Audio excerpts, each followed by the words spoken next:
Ageo capítulo 2. Dice la palabra de Dios de la siguiente manera. Si la tenemos todo, el libro de Ageo y el capítulo 2.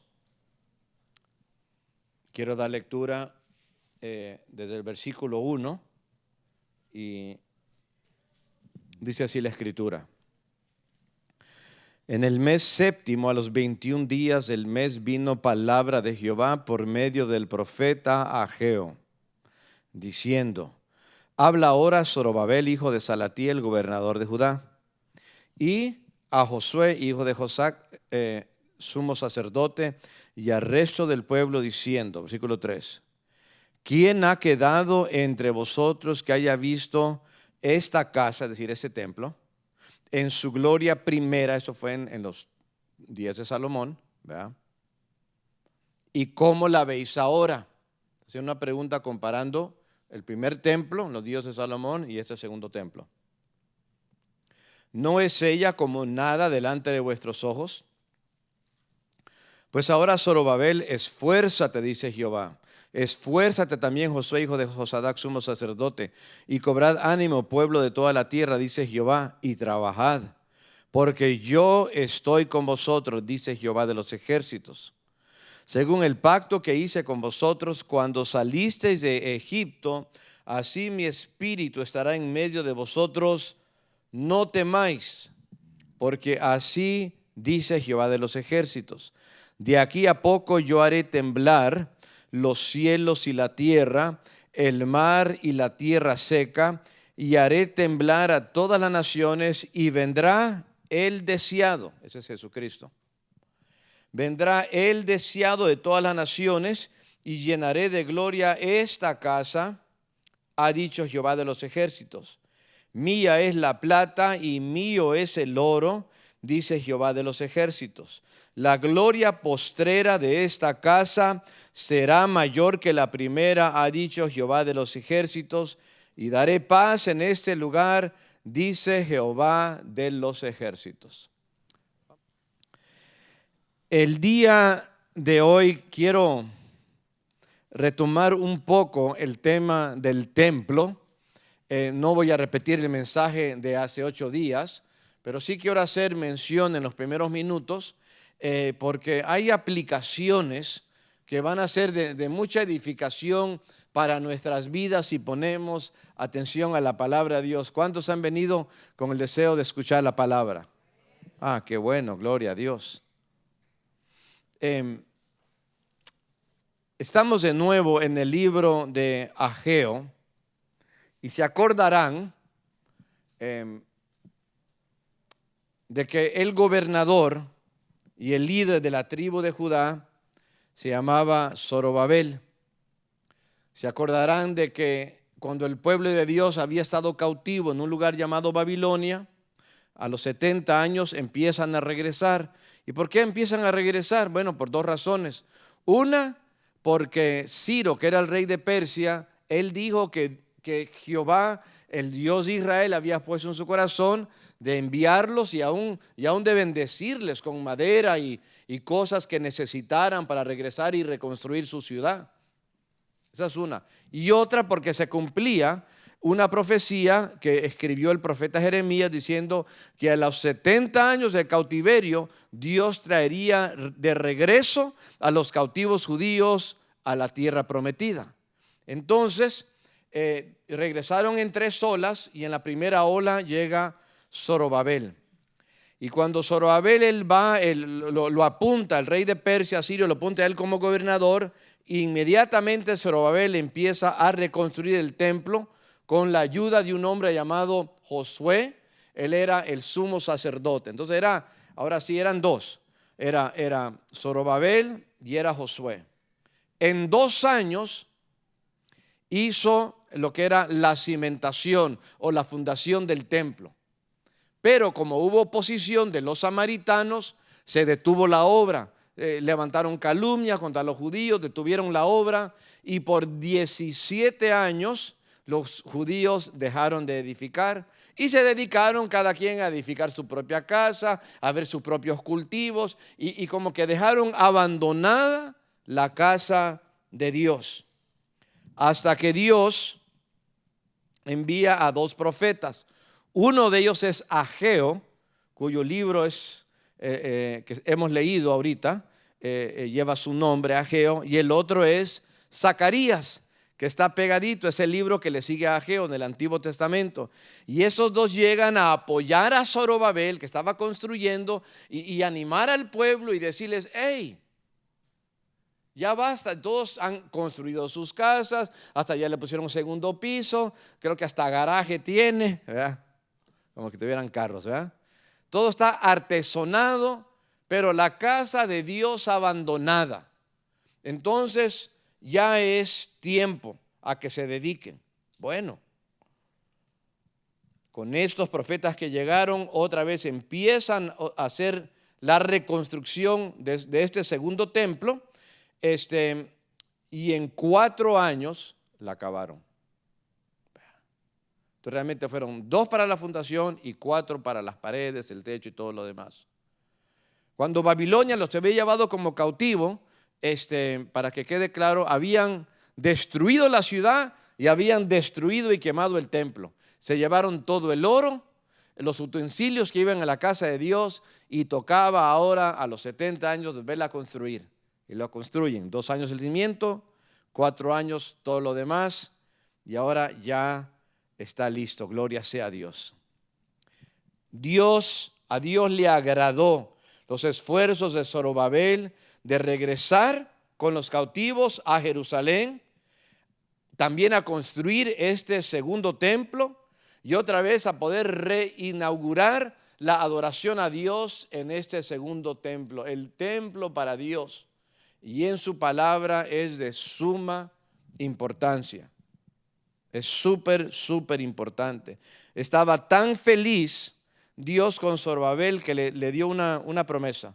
Si usted mira a Ageo capítulo 2, versículo 23, es el último versículo de este librito, solo tiene 2 capítulos, le dice así, 2:23. En aquel día, dice Jehová de los ejércitos, te tomaré, oh Zorobabel, hijo de Salatiel, siervo mío, dice Jehová, y te pondré como anillo de sellar, porque yo te escogí, dice Jehová de los ejércitos. Dice que lo pondría como un anillo de sellar. ¿Y qué es un anillo de sellar?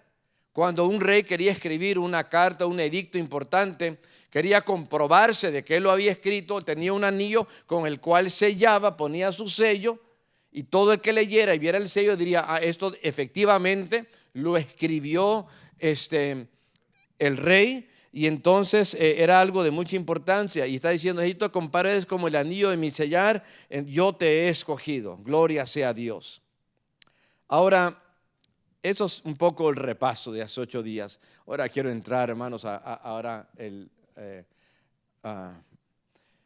más enseñanza nueva que nos va a ayudar.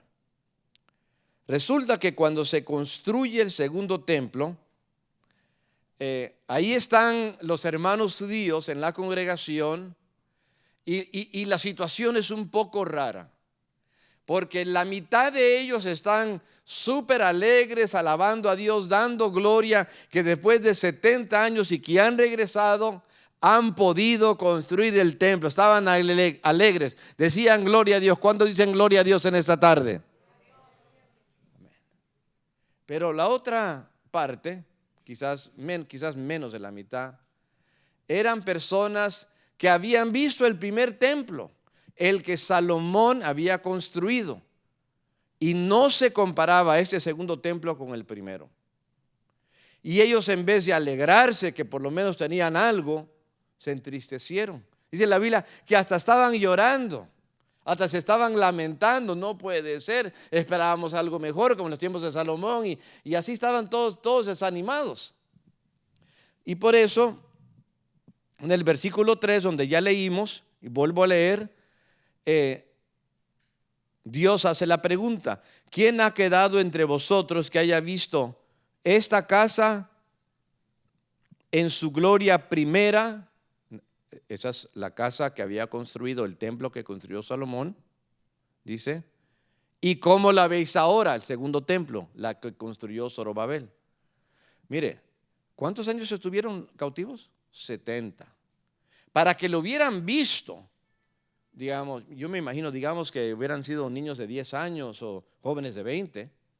Y han pasado 70 años. Estamos hablando de personas que tienen mínimo unos 80, 90 años de edad. Porque han vivido tanto tiempo, ¿verdad? Y habían visto la gloria. Y ahora es una pregunta que llama la comparación. O sea, ¿cuántos de ustedes vieron la primera casa con su gloria? Y ahora esta, la segunda, que se ha reedificado, ¿cómo la ven ahora? La verdad es que el primer templo era grandioso. Cuando Salomón, el hijo de David, fue rey, era el tiempo más próspero en la nación de Israel. Se le llama la época de oro. Abundaba el oro, hermanos. El templo, hermanos, todo fue recubierto y tapizado con oro. Ya había mucha plata invertido. Herodes, hermanos, era un gran arquitecto y constructor. El país, hermanos, se había expandido, sus fronteras, había hecho alianzas políticas con muchos países, y sus vecinos querían quedar bien con él y le regalaban madera y cosas que necesitaban, materiales para la construcción. Hermanos, él no escatimó nada, gastó un montón. Pero a diferencia de ese templo, se miraba el segundo templo y era un sustituto demasiado pobre. No había comparación. En primer lugar, el templo segundo, el de Zorobabel, fue mucho más pequeño y habían menos recursos. Hermanos, no solo eso, el templo de Salomón tenía una caja rectangular que la Biblia lo llama el arca del pacto. El arca del pacto, como dije, era con una caja de madera recubierta, tapizada de oro. Y lo importante es que dentro de esa caja estaban las 2 tablas de los 10 mandamientos que Dios le había dado a Moisés. Esa arca era bien importante. Encima del arca, hermanos, se tenía que derramar la sangre de los animales que estaban muriendo en lugar de los pecados, por los pecados, mejor dicho, del pueblo de Israel. Y ahora esa arca ya estaba perdida, ya no la tenían. Entonces, no, estaba más pequeña, no tenían ni el arca. Hermanos, no solo eso, cuando se dedicó el primer templo, el del Salomón, fuego cayó del cielo hasta llegar al altar. La gloria de Dios se veía. Se llenó, dice la Biblia, si usted lee en Segunda de Crónicas, se llenó la casa de Dios de su gloria. Era como una nube espesa que la gente no podía ni ver. Pero cuando dedican el segundo templo, no hay milagros, no hay fuego, no se ve la gloria. Y era como que no. Pero es aquí cuando Ageo da una profecía muy importante. Él dice, después de hacer la pregunta en el versículo 3, donde se compara el primer templo con el segundo, dice en el versículo 9, la gloria postrera de esta casa será mayor que la primera, ha dicho Jehová de los ejércitos, y daré paz en este lugar, dice Jehová de los ejércitos. La ven poca cosa, la ven como que no se compara, pero quizás se van a asombrar con lo que les voy a decir, pero la gloria que se verá en el segundo templo, en algún día va a ser mayor que la gloria que hubo en el primer templo. Y yo me imagino que la gente ha de haber dicho, varios de ellos, ¿cómo, man?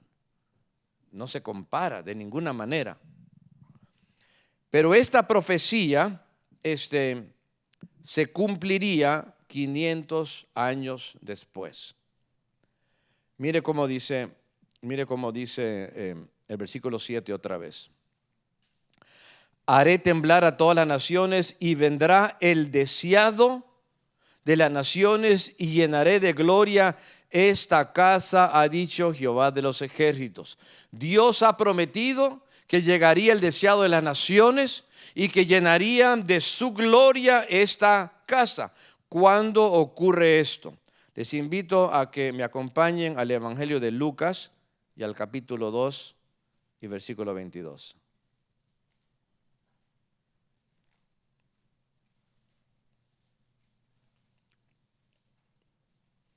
Vamos desde el 21 para entender el contexto, porque habla acerca de la vida del Señor al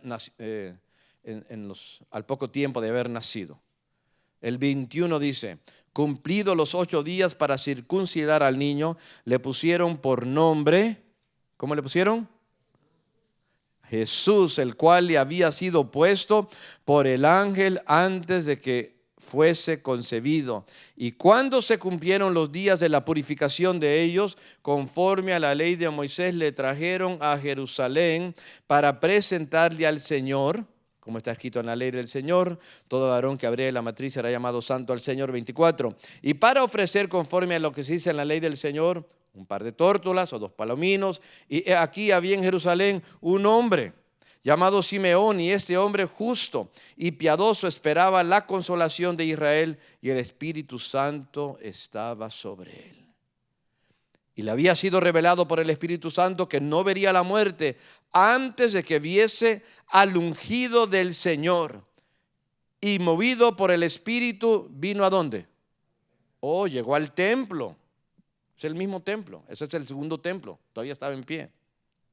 Y cuando los padres de niños lo trajeron al templo para hacer por él conforme al rito de la ley, él le tomó en sus brazos y bendijo a Dios diciendo: ahora, Señor, despides a tu siervo en paz conforme a tu palabra, porque han visto mis ojos tu salvación, la cual has preparado en presencia de todos los pueblos, luz para revelación a los gentiles y gloria de tu pueblo Israel. Simeón vio algo que muchos no vieron. No nada más vio a un niño, vio en el niño al ungido del Señor.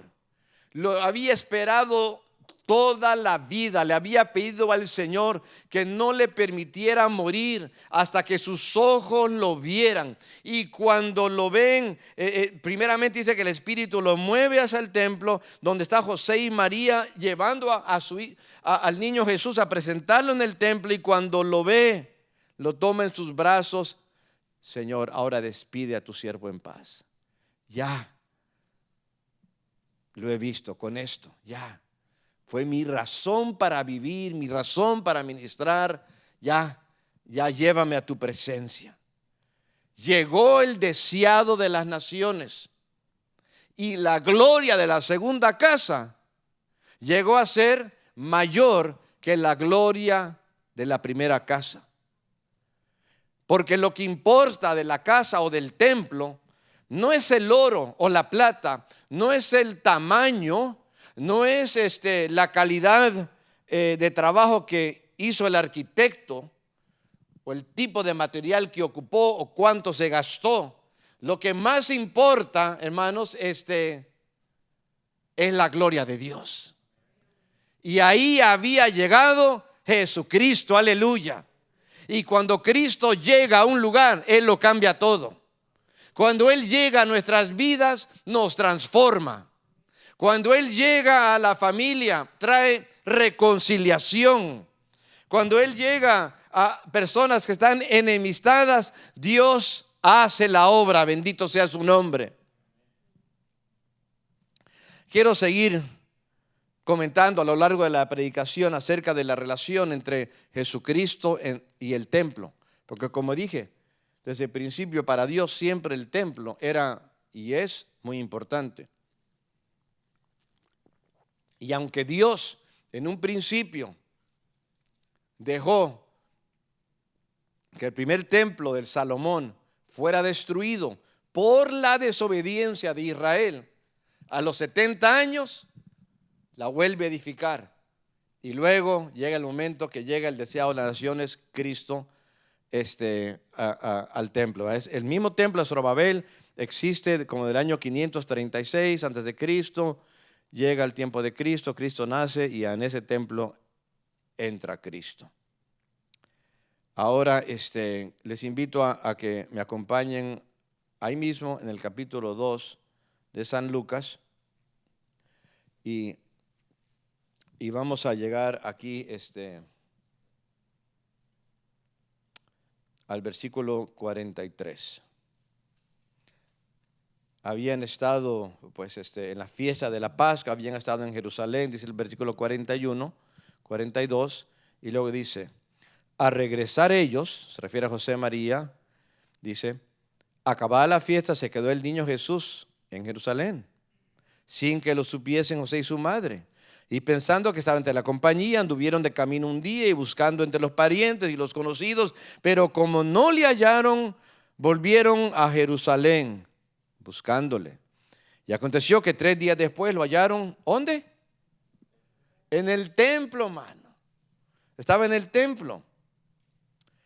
Lo encontraron ahí en el templo, sentado y en medio de los doctores de la ley, oyéndoles y preguntándoles, y todos los que le oían se maravillaban de su inteligencia y de sus respuestas. Y cuando le vieron se sorprendieron y le dijo su madre: hijo, ¿por qué nos has hecho así? He aquí tu padre y yo te hemos buscado con angustia. Entonces él les dijo, sin faltarles al respeto, les dice esto: ¿por qué me buscabas? ¿No sabías que en los negocios de mi padre, una traducción moderna dice en la casa de mi padre, es decir, en el templo, me es necesario estar? Cada año los devotos israelitas iban a la casa de Dios para celebrar 3 fiestas, la más conocida, la fiesta de la Pascua. Entonces entre ellos está la familia de Jesucristo, es decir, viene José y María, y veían, pero para aquí ya tiene como unos 12 años de edad, ya han llegado ahí, y cuando ya se van, ellos piensan que Jesús viene con ellos. Él se quedó en Jerusalén, se quedó en el templo. Y ellos no se han dado cuenta, lo están buscando un día, van de regreso, hermanos, hasta allá, lo encuentran en el templo. María, pues como cualquier mamá, está angustiada. Hijo, ¿por qué no haces esto? Me era ¿qué? Necesario, diga necesario. Me era necesario estar en la casa del Padre. No era para él, hermanos, algo como, bueno, si quiero voy al templo, si quiero no voy. Le era necesario. La pregunta que nos debemos hacer es: ¿qué tan necesario es para nosotros estar en la casa de Dios? Él ahí estaba haciendo preguntas, pero al final, hermanos, de toda esa preguntadera, ahora a él están haciendo las preguntas y él está dando las respuestas. Porque no hay maestro mejor que Jesucristo, aleluya. ¿Qué tan importante es para nosotros? Bueno, si puedo, llego al culto. Vea. Depende a qué horas termine la fiesta. Depende si no comí mucho. Depende a qué horas termine el partido. Depende esto. No, depende si quieres buscar de Dios o no. Eso es lo que depende. Si amas a Dios y lo quieres poner en primer lugar, aleluya. No digo que si faltas al culto no es que no ames a Dios, pero digo, es decir, debemos tener ese sentir de que me es necesario. ¿Es necesario comer todos los días, sí o no? ¿Cómo se pone usted después de que no come un rato? O sea, yo creo que se pone gruñón, ¿verdad? Yo como que ando de malas, ya pasé, que ya breakfast, pues ahí estoy andando, digo, a menos de que proclame ayuno, ¿verdad? Ya, porque ya fue con intención y todo, ¿verdad? Pero si está uno mal pasando, dice, no, yo necesito comer, hermano. ¿Y qué pasa uno si uno no duerme bien? ¿Verdad? Como que no funciona uno bien. ¿Sabe una cosa? Estaba yo leyendo hace poco que si uno se desvela mucho, uno pierde años de vida, man, así a la larga. Bien importante, hermanos, dormir temprano, dormir lo suficiente para todas las personas, especialmente para los niños, pero aún para todos. Y así como es necesario el dormir lo suficiente, no se me haga dormilón ir a dormir 10 horas, ¿verdad? Unas 8 tiene, ¿verdad? Pero, o 7, tan siquiera, ¿verdad? Pero así como es necesario dormir y descansar, así como necesario es alimentarnos, es necesario buscar de Dios Porque no solo de pan vivirá el hombre, sino de toda palabra que sale de la boca de Dios. Aleluya. Bueno, ahora quiero voltear a un pasaje cuando vemos a Jesucristo iniciando su ministerio. Les invito a pasar a San Juan y capítulo 2 y versículo 13. Jesús y el templo.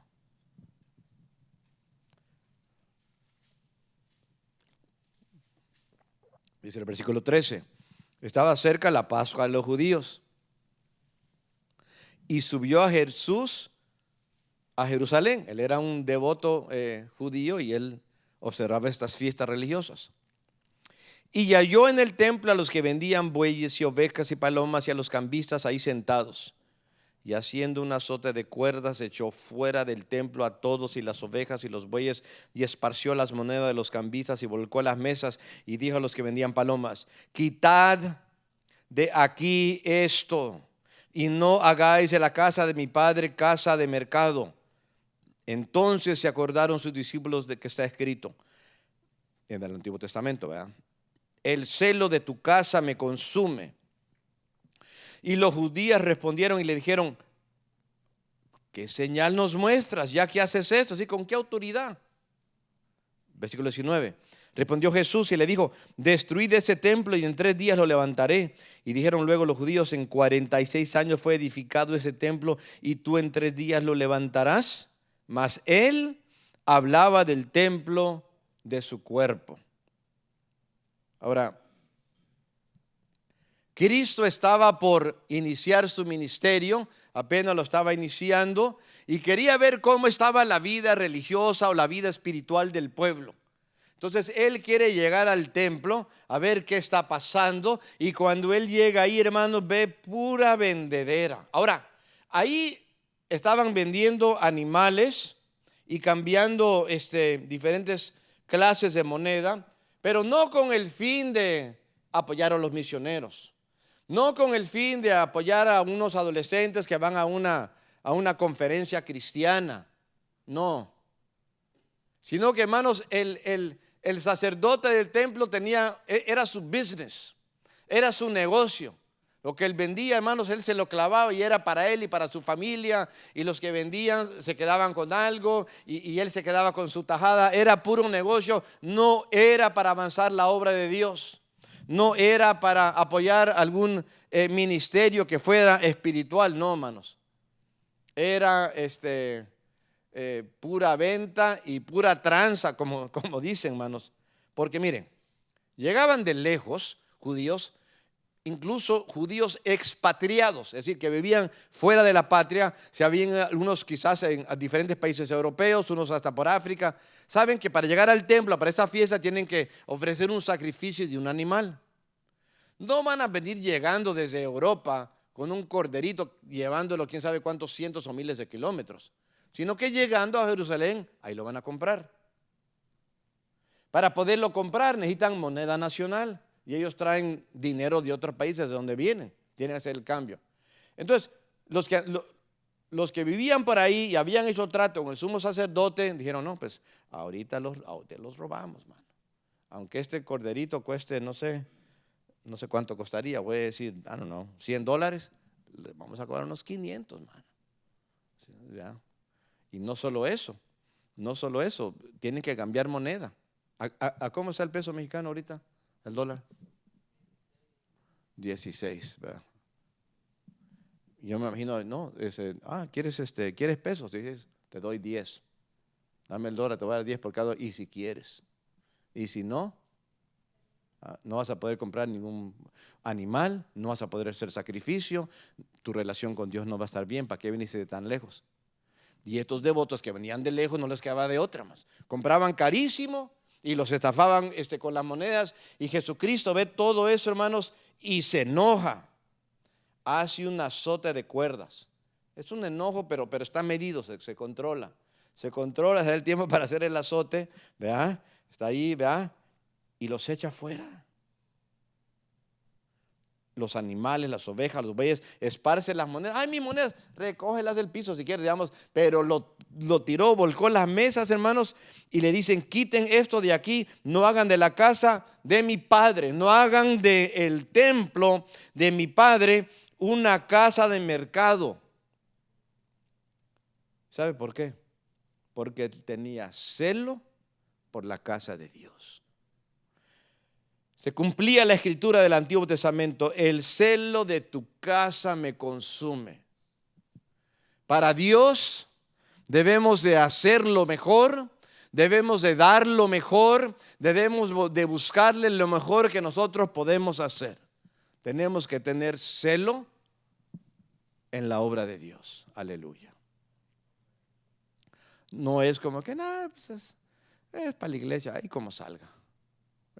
Está preparando un canto, va a estar preparando un drama, o no sé, o va a venir a ayudar en la limpieza. Nada, pues ahí, aunque quede medio así, pero digamos, no, mire, si limpia bien en su casa. ¿Cuántos limpian bien nice en su casa? Y lo deja hasta brillando, hasta huele a limpio, a fabuloso, ¿verdad? Y huele a bel rosita y todo. ¿Cuánto no más para la casa de Dios? Si vamos a traer algo para compartir, vamos a traer lo mejor.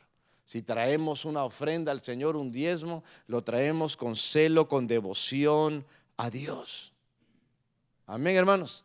¿Cuántos tienen celo? Zeal sería en inglés. ¿Cuántos tienen celo por la casa de Dios? Esto no le gustó a los líderes porque se estaban metiendo en su business. Iban a perder clientela. Versículo 18 le dice, espérate, ¿con qué autoridad o quién te crees o qué señal tú haces saber que estás aquí volcando mesas y corriendo los animales y todo? Mira todo lo que ya perdimos. Y Jesús le dice, esta es la prueba: destruyan ese templo y en 3 días lo levanto. ¡Ja! 46 años tomó, entre el tiempo que le tomó a Zorobabel para construirlo. Creo que hasta estaban contando los 17 años perdidos y todo. Y el tiempo de que luego Herodes lo remodeló y lo expandió un poco, 46 años, ¿verdad? Y tú en 3 días lo vas a levantar. Pero mire la clave. Dice, versículo 21, mas él hablaba del templo de su cuerpo. Porque hay de templo a templo. Porque está el templo de Salomón, grandioso, lleno de oro, digamos, y se vio la gloria a Dios. Luego está el segundo templo de Zorobabel, que eran meninos y todo, pero llegó el deseado de las naciones y se llenó, ¿verdad?, de la gloria a Dios por eso. Pero ahora está el templo de su cuerpo. Él estaba hablando de que si él moriría, y llegó a morir, al tercer día él resucitaría. Mas ellos, no siendo espirituales, no entendían. No se pierdan el culto este viernes. Va a estar maravilloso. Van a ver 7 pasajes explicados sobre las 7 palabras de Jesucristo. Van a estar los adolescentes que han dado lectura a los pasajes bíblicos. Van a haber cantos especiales.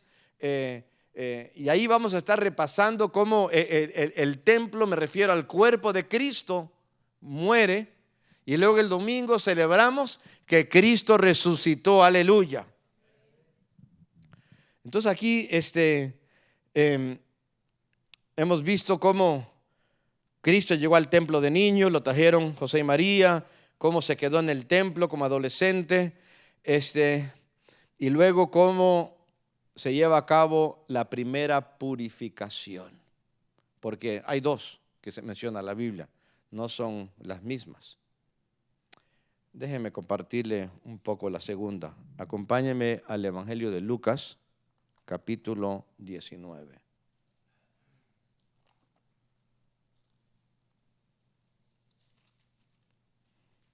Estos al final de su ministerio. Cristo está por ser entregado, por ser arrestado, por ser crucificado. Él cada año iba al templo para las fiestas. Ya había purificado el templo una vez al inicio. Y ahora la pregunta es, ya han pasado 3 años. ¿Será que ya agarraron la onda? ¿Será que ya se arrepintieron? ¿Será que ya no andan haciendo sus negocios en la casa de Dios? ¿Será que ahora han aprendido que a Dios hay que adorarle con respeto, en espíritu y en verdad? Vamos a ver, vamos a checar. Antes de salir de esta tierra, vean, antes de morir, se echa ahora sí la última vuelta al templo, a ver si ha cambiado. Versículo 45. Y entrando en el templo, comenzó a echar fuera a todos los que vendían y compraban en él, diciéndole: escrito está, mi casa es casa de oración, mas vosotros la habéis hecho cueva de ladrones.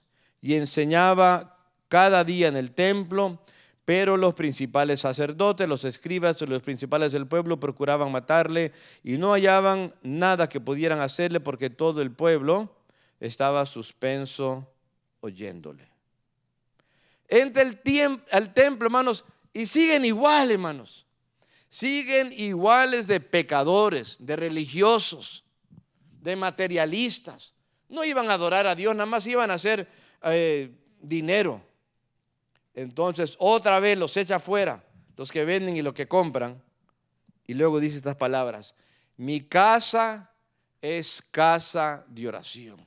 Hermanos, si hay algo que debe hacerse en el templo es orar, ¿sí o no? Si hay algo que tenemos que hacer es orar. En cada culto tiene que haber oración. Gracias a Dios que hay un grupo, aunque es pequeño, de hermanas y hermanos que cada sábado en la mañana están aquí orando. Todos son invitados. Y ahora las damas han comenzado de que hay un sábado al mes se reúnen aquí por unas 3 o 4 horas para orar por su familia, para orar por sus hijos. Gloria a Dios. Esto lo hace Dios, porque esto debe de ser casa de oración. Hermanos, es posible en el templo hacer muchas cosas, pero no descuidemos la oración, porque es nuestra relación con Dios.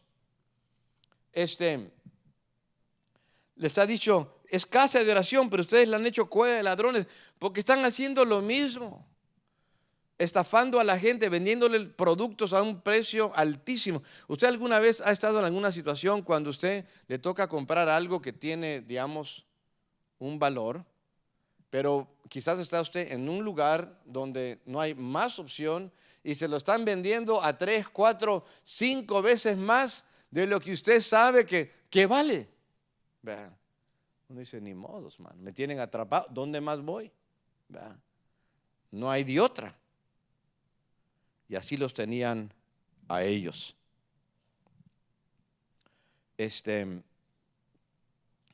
Entonces, la oración es importante en el templo, pero la enseñanza, versículo 47, y enseñaba cada día en el templo. Le quedaba poco tiempo. Y en el poco tiempo que le quedaba, le enseñaba a la gente. Dice la Biblia que todo el pueblo estaba suspenso, lo escuchaba a él al estar predicando. Y los líderes religiosos estaban buscando la manera de matarlo, dice la Biblia.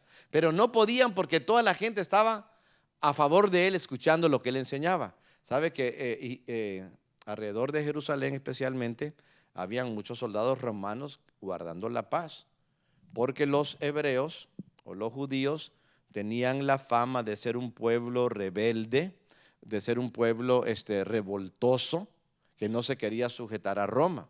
Roma le decía a todas sus colonias, por así decirlo, les decía, tienen que adorar al César. Y los obligaban, pero con Israel no los pudieron obligar, porque Israel decía, el pueblo, nosotros adoramos solamente a Jehová, el Dios de Israel, no adoramos ningún hombre, ningún ídolo. Entonces, como que entonces los romanos no queriendo, pero se la pasaron diciendo, estos nunca van a entender, ¿verdad? Pero sí les imponían sus leyes, ¿verdad? Y cuando de repente si estaban atentos siempre los soldados a ver si de repente vieran alguna marcha, alguna protesta, se metían para tranquilizarlos o para encarcelarlos. Incluso cuando iban a matar a Jesucristo para crucificarlo, ¿verdad? ¿Se acuerdan que los fariseos no lo podían nada más tomar y matarlos a ellos? Tenían que ir a pedirle permiso a Poncio Pilato, el gobernador romano. Ahí estaba siempre la presencia de los romanos. Y por eso no lo podían prender, porque si lo prenden ahí en el templo, pero mucha gente está a favor de él, iba a empezar a haber un gran conflicto y se iban a venir a meter los soldados romanos. Entonces no era el tiempo para que tomaran a Cristo. Porque Cristo habría de morir, sí, es verdad, pero al tiempo de Dios. ¿Verdad? Así es, gloria a Dios. Hermanos, entonces fíjese, esto nos habla de esta manera, mire. Si purifica el templo al principio de su ministerio, pasan 3 años y vuelve otra vez para checar cómo están y todavía no se arrepienten, entonces esto nos habla de esta manera. Si de repente Dios ha hablado a tu vida por la palabra a través de algún hermano quizás o tu propia lectura de la Biblia y te ha mostrado una área de tu vida que está mal, que está desordenada, te habló en el 2023, te habló en el 2022, te habló en el 2021, estamos en el 2024. La pregunta es, ¿te has arrepentido o sigues haciendo lo mismo? Porque Dios nos da tiempo para que nos arrepintamos. Porque Dios le dio 3 años para que cambiaran la manera en la cual actuaban en el templo. Y aunque les dio 3 años, no valoraron, no cambiaron, siguieron igual. Dios es el Dios que nos cambia. Amén. Yo creo que cada día tenemos que arrepentirnos. Cada día hay que pedirle perdón a Dios. O algunos se sentirán muy santos. No, yo una vez al año pido perdón. No, hombre, altivo, ¿verdad? Ese es altivo el que piensa de esa manera. Hermanos,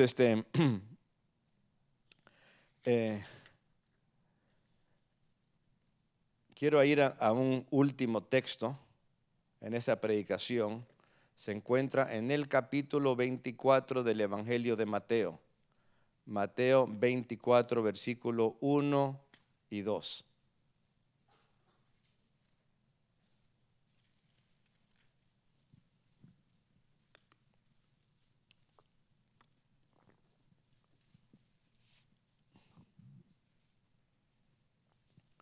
Cuando Jesús salió, ¿de dónde salió? Del templo, sí. Y se iba, ya está muy próxima su arresto. Eso ya pasa por ahí en el capítulo 26, ¿verdad? El complot para prenderlo, etcétera, ¿verdad? Cuando Jesús salió del templo y se iba, se acercaron sus discípulos para mostrarle los edificios del templo.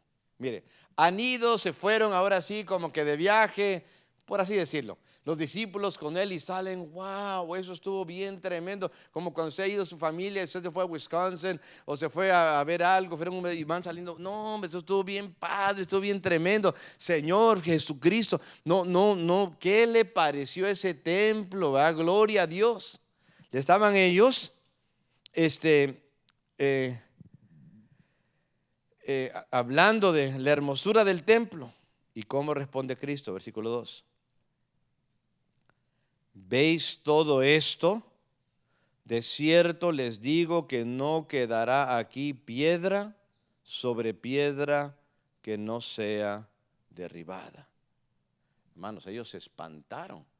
No, ya una vez fue destruido el templo. No me vayas a decir que otra vez. Versículo 3.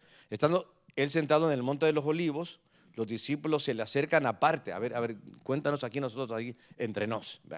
Y le dicen, dinos, ¿cuándo serán estas cosas? Eso se refiere a la destrucción del templo, estas cosas. Esa es la primera pregunta.